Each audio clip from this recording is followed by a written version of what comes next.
Hey guys, what's up? So on today's video, I'm going to be talking about some tips and ways to be successful while matriculating through a program and working full-time if you work full-time, or maybe work part-time, and also having a social life. I know that it's not easy. If you don't know, I'm in graduate school and I'm in my second year.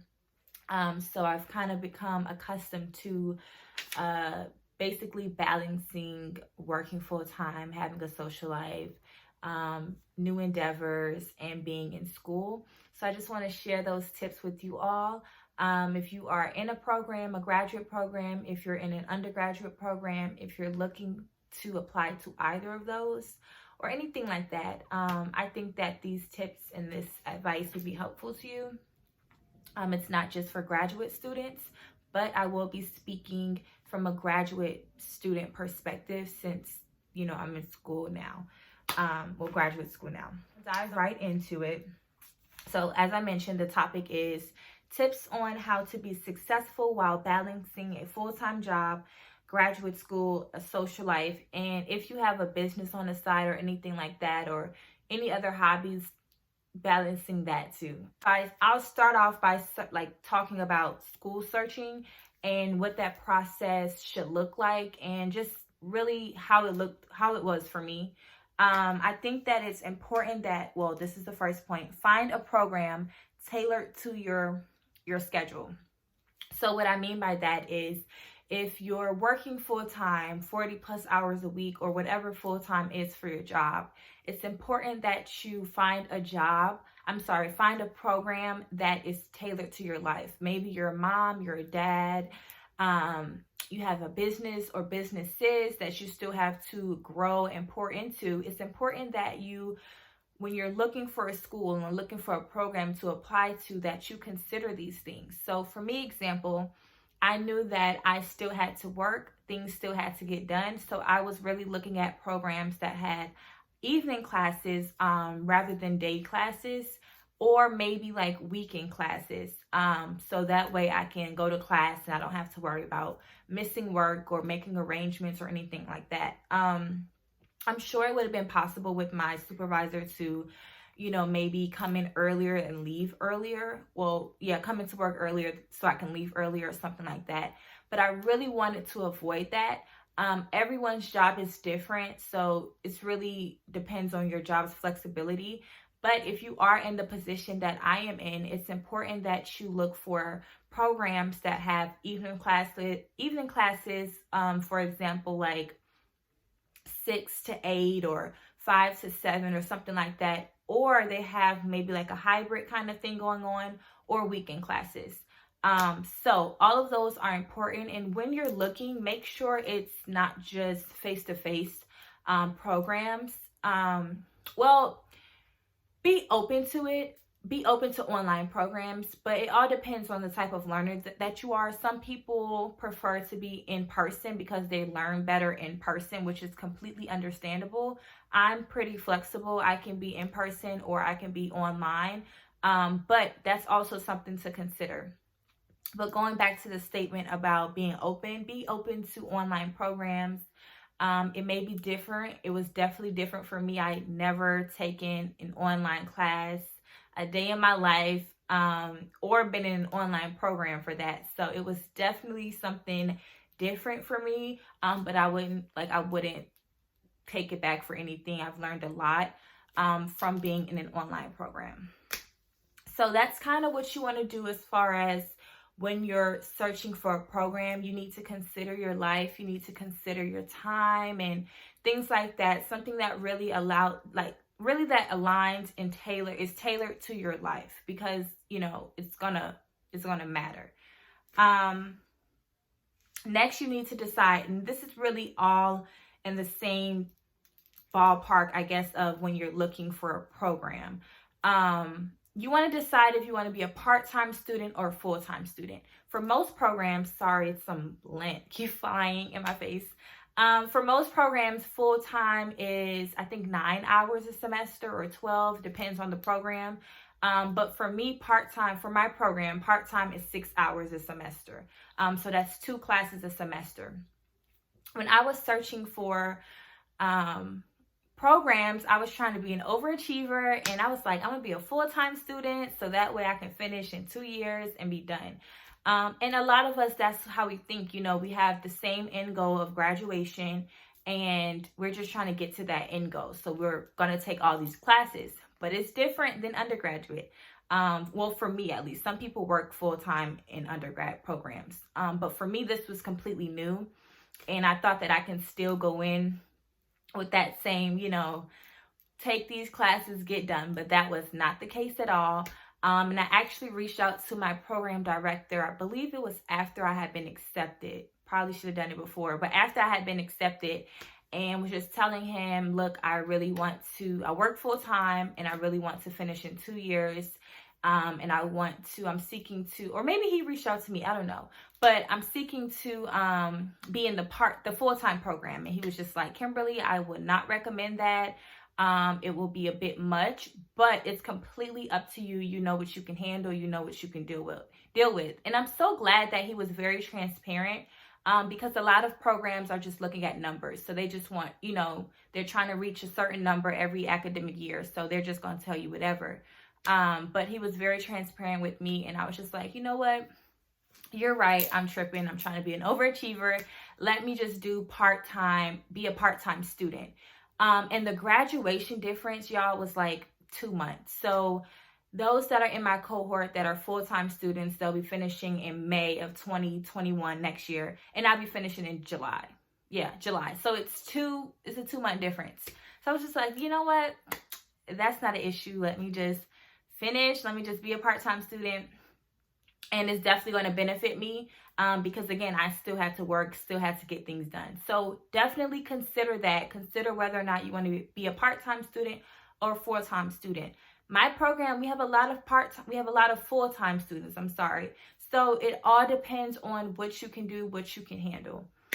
But don't overwhelm yourself just to say that you're graduating this date or whatever, because you're going to end up like maybe going to a part-time status, or worse, dropping out, because it's just too much. The load is too much. Let's mention, reach out to your program director to ask any unanswered questions that you may have. So I waited until I got accepted into the programs to do this, but I recommend doing it prior to applying to the program. So if there's a specific program that you're interested in and you want to know more about it, maybe the information is not on the website, or you can't find it, reach out to the program director, the program chair, same person, different title, and just ask any of those questions, any questions you may have about the program, about, maybe faculty, the opportunities, and even ask them like the graduation rate and the job rate, how many graduates were able to find jobs in this actual field, and all those things. That's very, very important. And I definitely recommend reaching out to the director prior to applying to a program.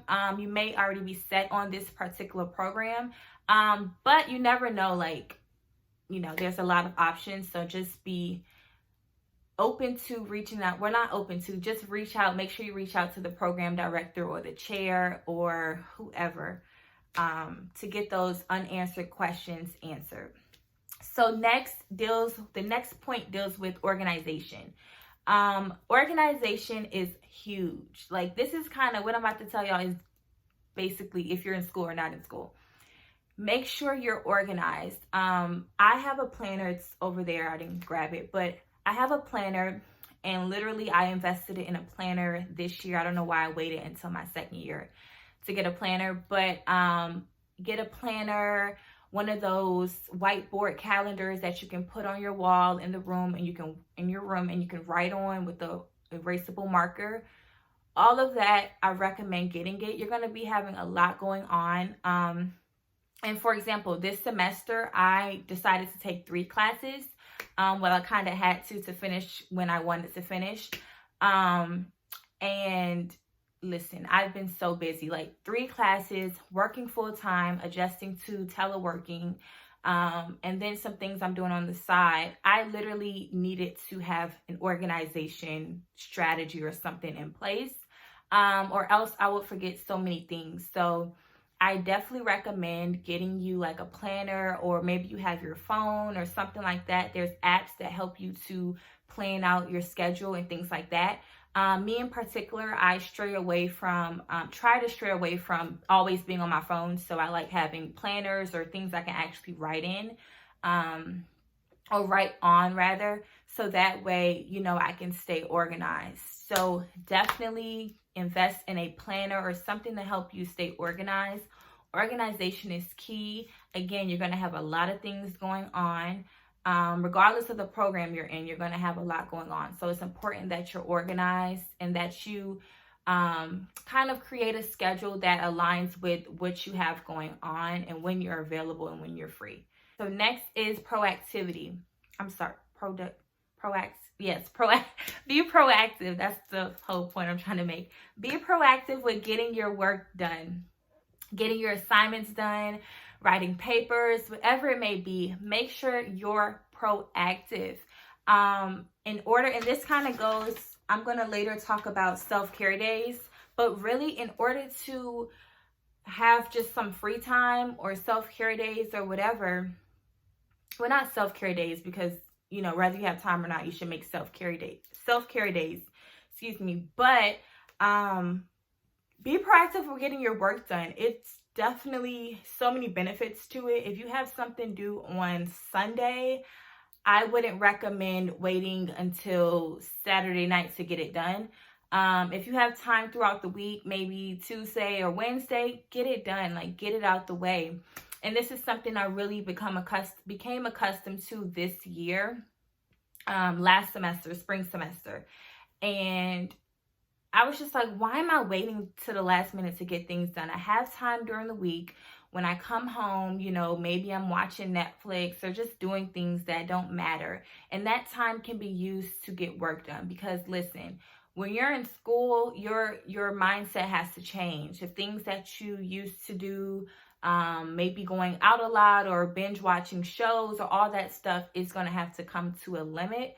And it does require sacrificing. And this is kind of going a little bit away from what I'm talking about, but it all comes together at the end. You're going to have to sacrifice. You're going to have to make time to get your work done, study, write, read, and all that. Because if your program or program you're looking at is anything like mine, it requires a lot of reading, and a lot of writing. A lot of reading and writing. I think that my writing skills are up there, and I can write a book right now because I write so much. So for the most part, I have friends that are in graduate programs, and they say they read a ton, they write a ton. So in order to, be, successful at doing that, you're going to have to make time to do it. And a lot of the professors, they're not liking undergraduate school. They just undergraduate programs. They're just okay. No, they're really critiquing you, really reading over your work, because what you're pursuing is a professional degree. So that matters. That's important. And they just don't want to have anybody out there in a field who you don't know what they're doing. So be proactive with getting your work done. Don't wait until the last minute. Maybe set a timer. This also goes into planning. I know last semester I had in my notes or in my timer days I'm going to get things done, the time I wanted to get it done. And this may sound crazy to you, but y'all, I wouldn't have made it through the semester without it. It literally helped me out. I set aside days I'm going to do homework. I set aside days that I'm going to read, I'm going to write. And I wasn't waiting until the last minute to get things done. And at the end of the semester, maybe the semester ended, I think it was May something. I was done a week or two prior to, because, I got the assignments done. So it's, like I said, it's a ton of benefits to being proactive with getting your work done and not waiting to the last minute. So definitely take advantage of the free time that you have. Be sure to maximize all of your days, all the time in your days, if you can, if your life allows that. So let's see what's next. And this also goes into the next point of finding balance. It is important to find balance. You don't want to be overconsumed in your work for school. You don't eat, breathe, sleep your work. It's, you want to have time to socialize. You want to still be able to go to work, or maybe you're working from home, do those projects for your job or whatever. So it's important to find balance, which goes to my other point of organization. Just really setting aside when you're going to work, when you're not going to work, when you're going to take a break, and maybe when you're going to, I don't know, look at internships or something, because many programs require you to have an internship. So it's important that you find balance in your schedule. Life still goes on. You still have things to get done. So, everyone's balance, or everyone's, schedule is going to look different. So you may be available in the mornings, and then at night you work, or in the mornings you work and at night you're available. So it all depends, but it's important to find balance. That next is self-care days. I'm going to talk about a little bit. Make self-care days for yourself. For me, this looks like no school, no work. I'm doing something that I love doing. I know like 2 or 3 weekends ago, I had a self-care day, self-care weekend, and I just like listened to sermons on YouTube, and I watched, I painted. So that's for me. That's what works for me. It was so, relaxing, something to do. I didn't do any schoolwork. I didn't do anything related to work. Really just withdrew from all of that. Definitely take advantage of self-care days. We'll create self-care days. I recommend maybe 2 weekends out of the month, just dedicated to doing whatever it is that you want to do, something that's not related to school or your job. But the thing is, in order to really have 2 days out the week, or out the month, or whatever time you allot to self-care days, you have to get your work done. If you're waiting until the last minute, if you're, not utilizing or maximizing all of the time in your day, then you're not going to have time to have self-care days, because you're going to be rushing to get work done. And when you could have been getting the work done, now you're you're doing other things. So it's a process. It's a domino effect. You have to do one in order for the other to happen.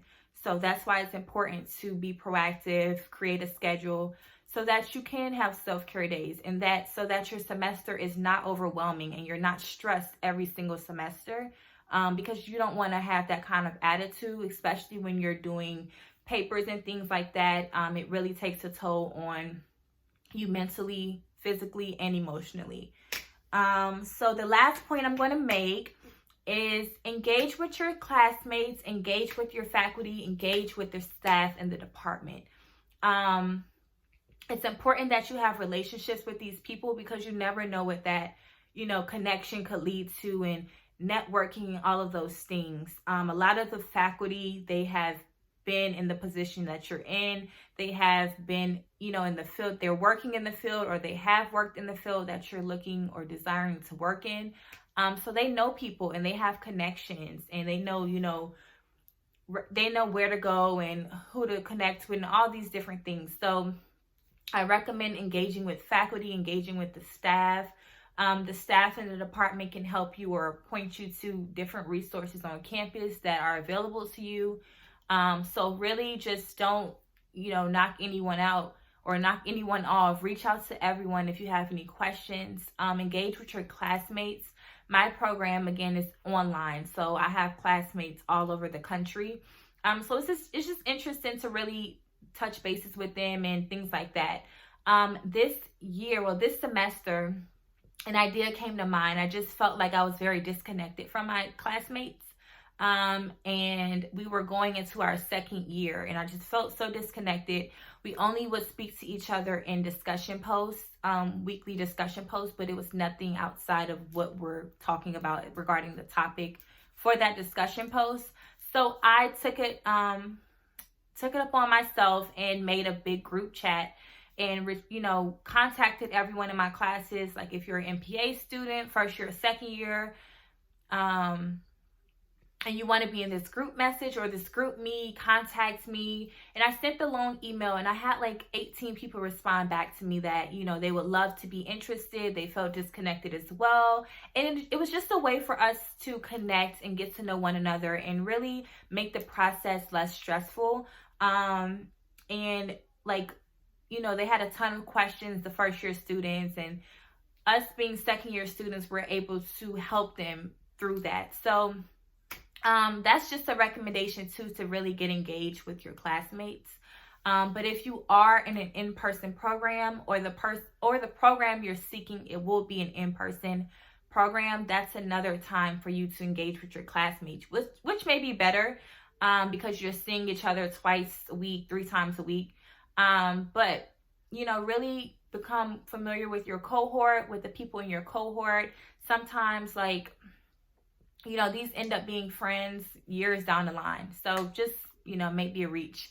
But definitely engage with your classmates and with your program, faculty members, staff members, or even people in other programs, in other graduate programs.